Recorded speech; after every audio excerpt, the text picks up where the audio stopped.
Okay, good morning. I'm Ed Winslow with CAM Wellness Institute. I'm here with Dr. Gary Gruber, uh, who runs CAM Wellness. And today we're going to talk about uh, Dr. Gruber is going to describe irritable bowel syndrome from a holistic perspective, along with a takeaway message at the end. We're going to run through three questions. Uh, why isn't IBS considered to be a disease? How does your digestive system communicate that something is wrong? And will the symptoms go away? So, Dr. Gruber, let's start out. Why isn't IBS considered to be a disease? Okay. Hi, Ed. The disease is part of a model that's developed by conventional medicine. And so in order to have a disease, conventional medicine wants to measure something.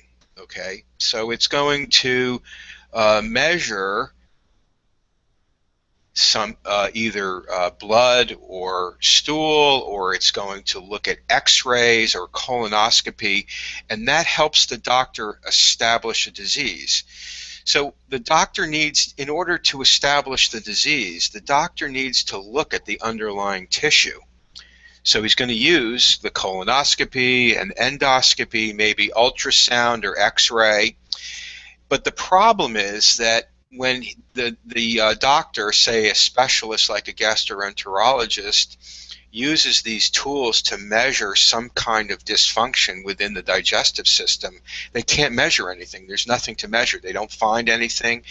They can't make a diagnosis, therefore. But everyone knows who experiences irritable bowel syndrome is that there is really something wrong.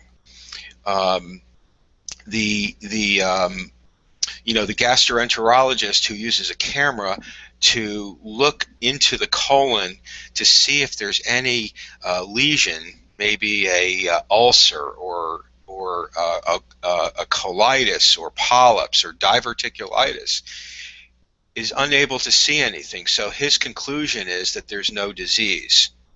But the fact is that anyone who experiences these symptoms knows that something is not knows that it's not normal and they don't feel well.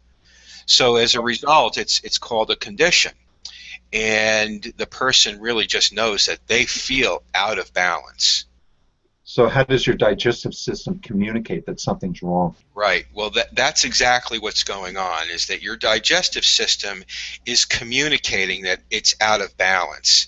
And the digestive system has a very, very sophisticated system of communicating. It uses a three-part communication system. It uses the immune system, the hormone system, and the nervous system. So there are three parts. I like to think of it like a three-legged stool. And you know that if you try to sit on a three-legged stool and one of the legs is not quite right, it's very hard to sit and balance on the stool. And you see, another example would be anytime there's stress to the person, physical or emotional stress, this changes the good bacteria in the gut. And so without really good bacteria, with a lower amount of good bacteria, that there's some kind of dysfunction that will happen. So the good bacteria, one of its responsibilities is to lower pathogenic bacteria like E. coli.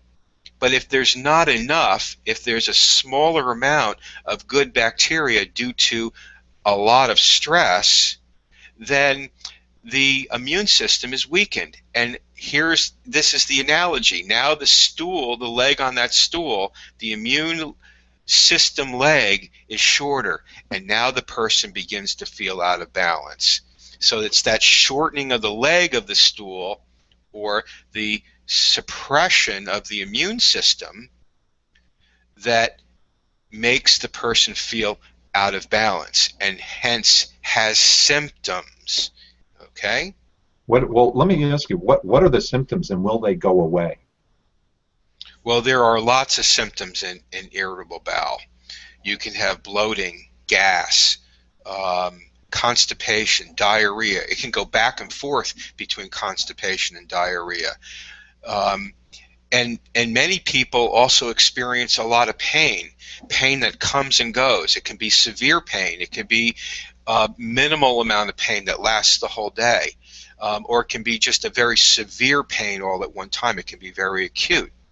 So the question is, with all of this uh, um, imbalance in the communication, the way it's communicating to you and expressing these symptoms, you're feeling these symptoms.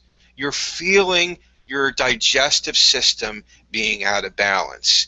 So how do you get it back into balance? And the critical thing is to remove the influences, what we call influences or stressors, because those are the things that are the obstacles to healing. Really, your digestive system always wants to be in balance. And if, excuse me, if you remove the obstacles, remove these stressors, then it will naturally just come back into healing and back into balance.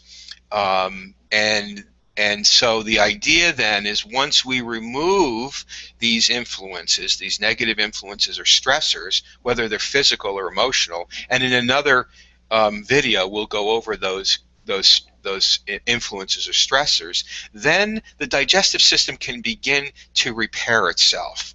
And we can use targeted nutrition and diet to help in that repair process. And we then also rebuild the natural environment of the digestive system, which again is a matter of re-establishing all of that good bacteria.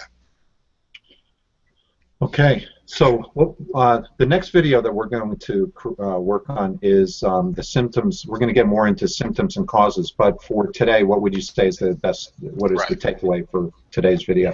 I think the most important thing to understand is that irritable bowel is potentially a disease, but while you're experiencing it, it's really just a collection of symptoms. And these symptoms are subjective to the person who's experiencing them, and they can't be measured. And so therefore, the most important thing is to treat and consider it in a holistic way. So it's a holistic problem. It takes into consideration physical, emotional, and spiritual influences. So therefore, the only way to treat irritable bowel syndrome is through holistic solutions. Okay, great. Well, let's wrap up on this one, and let's work on the next video, which is where we're going to get into symptoms and causes in more depth. And that's it. Thanks, Dr. Gruber. Okay, have a good day, Ed. All right, thanks.